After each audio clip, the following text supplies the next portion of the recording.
Hi, welcome back.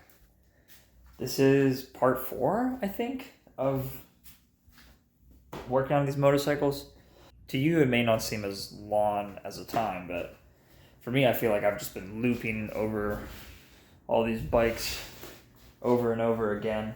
But we're almost done. We pretty much have to do some engine stuff, mainly like eliminating the secondary throttle plates, moving over that power commander ECU, that stuff, the chain sprocket, I'm probably not gonna do.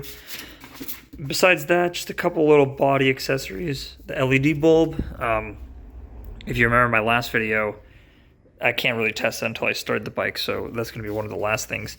And then just the swing arm spools and frame sliders from this bike. They both have these frame sliders, but I think these ones were made for like an SV650 because they're not like too tight on there. You can tighten them a lot, but then they just start to loosen up. So gonna switch over to these ones, grab these little frame sliders right here, and probably I have a couple random goodies in here like rear foot pegs that I gotta add to this bike, especially the rear foot pegs, because the rear foot pegs are where you mount this exhaust holder, which you definitely need for that bike. That's probably the first thing we're gonna take care of before I start doing engine stuff. Yeah, let's get to it. Okay, I quickly split this bag into 3 parts. What I'm keeping, what I'm installing, and what I'm giving away with this bike. Keeping, it's a steering seal kit. Obviously want that for the seals. Got some brake pads here for the front. Obviously keeping that. Different wheels for the Motion 3 Pro throttle kit. New grips, a battery tender, and the wiring that goes with it. Only thing I'm putting on this bike from the bag is these rear foot pegs, and this is all the secondary throttle stuff that was deleted, so probably keeping that off, and the rear seat, since this also has a cowl. So that's all I gotta put on.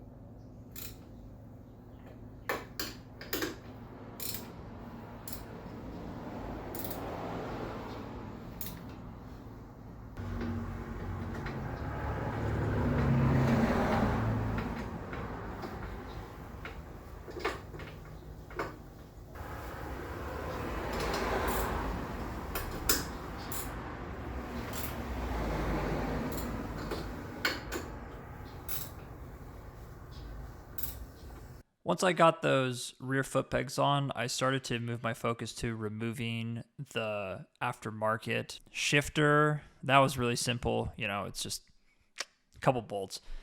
And then came the quote-unquote fun part of removing this aftermarket brake lever. So taking that one bracket off was totally fine, but these 2 screws were just absolutely a pain. I first tried different hex bits, torque bits, whatever you call them, and nothing was working. I feel like they're just stripping even more. I tried with a power tool. I tried using hand tools for this. I even tried vice grips for this. Nothing was working.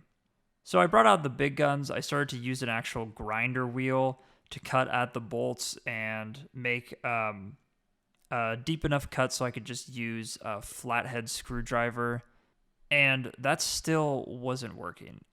And I was starting to get pretty frustrated because I was throwing all these different approaches at it, yet nothing was really working. So I just took my time, kept vice gripping and using the grinder some more, and slow and steady, something seemed to start coming loose and working.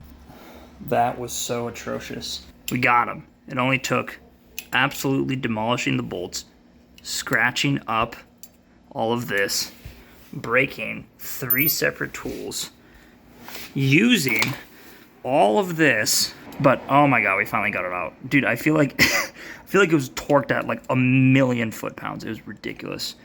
But they're loose enough to just get out with hand tools now, so. Oh my God, thank God. Since I finished fighting off that demon of a bracket, I could finally work on removing the bracket on the yellow bike. This is just the stock OEM bracket that came with the SV1000. Nothing really crazy to it. It's not rocket science, right?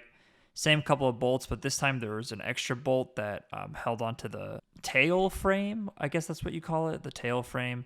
So I removed that, and I had to unlink some of the stuff that held to, the actual cylinder, the brake cylinder push rod control thingy, mabob, whatever that's called. Pretty straightforward stuff. I noticed the 05 SV and the 03 SV have different style switches for the rear brake light. Here, it was simply attached to the OEM rear set on the back right here. But on this one, it seems to have a little bracket back here, and the spring was missing. It wasn't engaging. I do want this little bracket though, obviously, since I'm moving that aftermarket rear set on. I could fab up a little spring situation later. Yeah, so shifting gears to that in the meanwhile before I install everything. Got it out, but now I ran into yet another issue. This guy is a lot shorter and just connects on here with this little switch. Oh, I guess not a switch, but these pins. And this guy is a lot longer and does not have pins. So wherever this is connected, I'm gonna have to swap those over too, I guess, or just extend this one. I don't know. I'll do some more research. Good news and bad news. Bad news is, you know how I showed you earlier it disconnects right here? Well, this wire is attached to the harness over there. So I'd have to actually cut and splice to extend it. But the good news is I don't think I even have to, because I think it's just barely long enough to reach that mounting point. So we're just gonna proceed, and hopefully I'm right. Not much to say here. It's just the reverse of what I was doing before. Just thankfully, I don't have to use 20 gazillion tools to remove 2 bolts that were torqued. So mounted that on the yellow bike and shifted my focus over to the black bike, where I started to mount the OEM bracket back on. Luckily, the hole with the tail frame lined up. Tail frame? I guess I'm just going to call it a tail frame. What else would it be? That lined up fine. Here I am blocking the view from all of us, so we cannot see what I'm doing, but believe me, I am just mounting this little brake push rod thingy, except it was such a pain here. I kept trying to mess with it, and it just wasn't threading on right. Things started to get frustrating. That's been a common theme. Working on this bike, I'm just getting frustrated a lot with it, but kept pushing, and we figured it out eventually. This nut right here was royally pissing me off, so I just ended the Hyperloop and had to meditate for a sec just to calm down, but got back to it, got that installed, and then off camera I went ahead and also got the stock shifter back on and the aftermarket one over here. All good. This guy also adjusted, but I'll have to do a final one once I'm actually out riding in the real world. Same with that. Same with that. Here I did not adjust yet because remember I have these horrendous screws, so I need to buy replacements. I very gently hand tightened them in as a placeholder. So yeah, gonna have to get new screws for here, and then I can adjust that. I also probably need to buy a longer spring, because I'm thinking I can, the way the brake switch works is it pulls, you cannot see in there, but basically pulls that little tab down, the spring, right? And that's, when it's down, the brake light turns on. So I'm thinking I can utilize this hole right here. So when I press down, it pulls. But this guy is just not long enough. I'll have to get a new one, and then when I get a new one, I will move that spring to here. So, pause on that stuff. I believe now I can just really quickly do frame sliders and the swing arm spools. So let's do that super quick.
Done, all swapped over. These guys are crazy secure, way better than the ones that used to be on the yellow bike. This one was always good, but it was this one that would just kind of freely spin, and no matter what you couldn't tighten. Swapped over the sliders too, so now I got double slide power. This one, I hadn't put that one on yet just because I need to adjust the chain and all that still. And, you know, this one got the, I wonder if these are the OEM ones just to jack up the motorcycle. But swapped it over there. Let's see how our list is doing. Frame sliders, check. Swing arm spools, check. LED turn signals, I mean, not swapping those over. Not swapping that over. Not swapping these guys over. All that stuff I crossed off. That is pretty much like this stuff right here. And this whole tail section, which it came off at 2005. The yellow bike is a 2005, so there's no reason to swap this over. I prefer to keep my license plate nice and tucked like that, and I have integrated turn signals, so I don't need that stuff, and I definitely don't need to swap over the 2005 tail section, as it says. So all I have left for the body is the LED bulb, which, like I said earlier, I have to actually start the bike to test it. That's my theory. And now I just gotta do engine stuff. So I think next up, I'm gonna try to get the Power Commander 3 off. That's the easiest thing. I think I'm gonna plug that in and then finally try to actually start this bike. But before I do that, I need a break. I need to take a lunch, so see you guys in the next clip. I decided I should probably try to start it before I put the ECU in, just to make sure it's good as is with what I've done so far. So in case there is something wrong, you know, I can troubleshoot with what I've done so far rather than throw the whole aftermarket ECU in the mix. So let's try to start it now.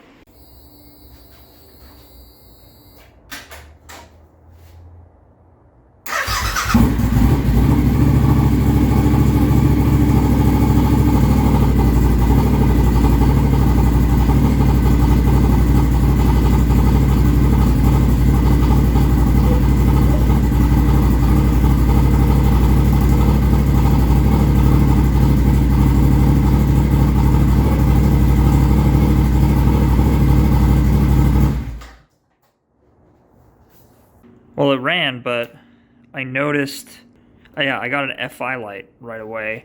Might just be because I have not really everything plugged in. But I also noticed this exhaust got like immediately super, super hot, as if it blocked everything. Like it burned my finger within 1 second, which is, I mean, it's an exhaust, it gets hot, but does it get that hot that fast? I don't know. But it runs, so we can... Guess we could move on. Can't really test that one because I unfortunately ripped this little spade that I attached last time. It ripped, so I gotta redo that and connect it. Duh, I literally just remembered. All of this is disconnected, so no wonder it's got the FI light. But it's running. That's good to see. She's good. I'm sure the FI light is literally just because I have this airbox disconnected and all the connectors to it disconnected and all that jazz. So yeah, cool. That really burned my finger. I did not expect it to get that hot that fast. Does it get that hot that fast? I feel like at least it would be a second or two, but yeah, maybe I'm wrong. I haven't really dealt with exhaust that much in my life. Okay, cool. That's good. Let's start trying to get this Power Commander 3 out. This got really confusing really fast. I undid the negative little guy right there, followed the lines, and here's the stuff from the Power Commander 3, and it goes into this one guy and that guy down there. So pretty straightforward. I just unplug these and move it over. But I can't find where to plug these guys back in because one of them says into the TPS, which should be this, but there's also something already plugged into here. I have to leave in like 20 minutes to go pick up some stuff from Craigslist. So I'd rather not get like balls deep into this before right when I'm about to leave. So I'm going to just hold off on that. I'm going to be gone for a couple hours. So maybe it'll be the same day. Maybe it'll be the next day. Regardless, I got to go get the Craigslist stuff. And I was going to buy new bolts as well. And grip glue for the new grips that I have. So pause on that. To give myself more time to focus and not be on a 20-ish minute deadline. It's the next day. I grabbed the Craigslist stuff. The most important one is a lawnmower, if you care. I'll throw up a nice little clip of it. She's a beauty, isn't she?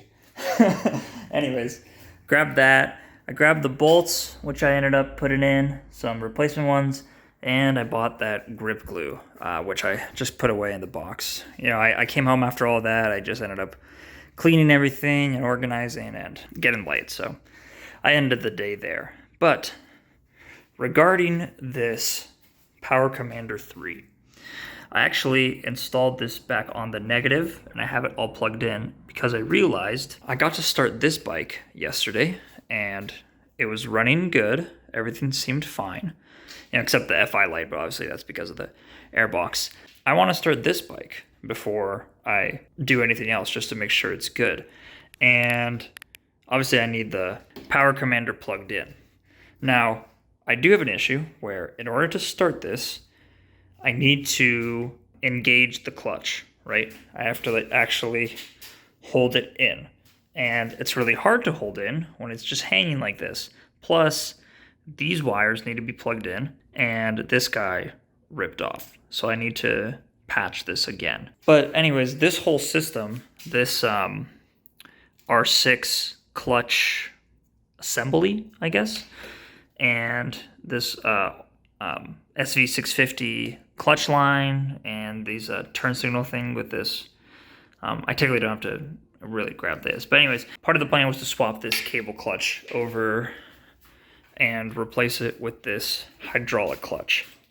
So rather than setting all of that up to start it and then having to immediately remove it, I think it's wiser if I just move my focus onto removing the lines and the levers, which I've been putting off. I've been honestly just not wanting to do, but it's time. It's finally time. This is now I've done literally so much up until that point. It's time to replace it. And, part of me tells myself, oh, do you really need the cable clutch? No, but like this is super cracked. So I have to like buy a new one of these and then I re-bleed stuff. And it's just, no.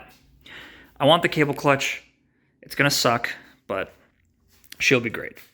So I read on some forums that you can actually bypass the lever thing to start by just crossing these two wires together. And I just gave it a really quick test crank. Just so you hear it's gonna try. So let's try to get this one started. This one's gonna be a little bit more difficult because with the lack of the secondary throttle valves, cold starts are a lot harder. And I haven't started this bike in a couple weeks, so Bear with me. Hopefully she starts.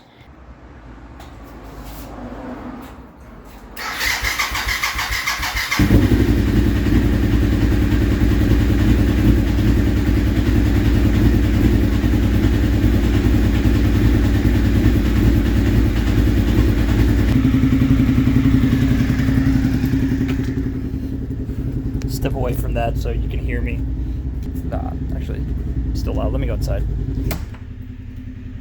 That was a pleasant surprise. I didn't expect it to start that fast, so that's really good to know. And also, the FI light went away, which I wonder why. I wonder if unplugging the ECU, like off the negative, reset something, and I put it back on. Maybe that set it off. I don't know, but I'm not complaining. That light's gone. That was an issue for me because obviously I don't want to sell it with an FI light. So yeah, just letting it warm up, letting it sit for a bit out there. Now that I know this guy is a suitable replacement, instead of using this crap and this crap, obviously we got to clean it up. I can't just leave this live wire hanging out here. So yeah, let's just clean it up. That's a very simple thing to do right now. A necessary thing. I'm not like a wizard when it comes to wiring, but I do try to keep things as clean and tidy as possible. My strategy here was to obviously splice the two wires together properly, then cover it in some electrical tape too for extra protection, and then cut a little hole in the original wire shielding, the loom, the plastic tube that all the wires go into, whatever you want to call it. Yeah, I like to cut a hole in that and then slide my newly combined wires into there, just so it looks as factory as possible and it's hidden within that loom. So that's kind of what my strategy was. Here I am doing it. There's not much to say to it. It's really just combining those wires, sliding them into that wiring loom, making it look as pretty as I can. All focused and tucked away in this little slit, nice and clean. And I just tested it. It works fine. I compared it to what my bike was like because I also have this mod, but I never even realized it until now when I learned about this on the forum. And it's same concept, right? Like spliced together, but it's just zip tied to this wire shield rather than like shoved into it, kind of like I did. So I might just do that off camera to clean it up a bit. But that's good to know. So now I am in a bit of a pickle. Well, not really, but I'm not quite sure how to proceed or what to do. I don't have that much left. All control is done except R6 clutch. That's the lever, the whole like assembly, right? The lever and the stuff that holds the cable. All of the body and accessories are done. Well, X is what I'm not doing because there's no sense to do it. Except the bulb, but I'm going to do that last. That's a very simple one. So all I have left is this engine stuff. Now, before I even consider all of this stuff here, because this is like a whole different ball game, right? Pretty much have the ECU Power Commander 3, to check out the stator magnets. That's a common problem with the SVs. They come off. I believe I can just take that whole little assembly off and that holds the stator magnets and swap it over so I have like the nice rebonded ones. The clutch pack, which is like the nice aftermarket clutch. The cable clutch conversion that goes with the R6. And then the front sprocket, probably not going to do this, probably an X, and the chain is probably an X. So pretty much, yeah, that's what we're looking at. ECU, stator magnets, clutch pack, cable, and well, LED headlight. And I'm like, which one of those do I really need to go through the hassle with? And which ones should I just leave alone, right? Because both bikes are running well. I noticed this one is leaking. You can't really see. Here, let me get a flashlight. This one is leaking, and this one's leaking pretty serious. And I don't know if this is leaking because of the slave cylinder from the hydraulic clutch leaking, or if all of this is leaking from this cover being removed, because I see that, I think this is, oh God, I have no idea if this is a clutch or stator side. Regardless, see how it was like RTV'd together back, and it was like an okay job, so now that's all leaking. So is it from this? Is it from that? Is it a combination of both? My bike, right, it's nice and clean. There's no leaks, everything looks really solid. So, do I even break that open and try to cause a leak? I don't know. I think I've just been really non-stop working on these, and I just need a little break to sit down and think which one of those couple items do I actually need to carry over. So that's where I'm going to end this video for now. Thanks for watching. See you in the next one, I guess. I got some things to figure out for myself.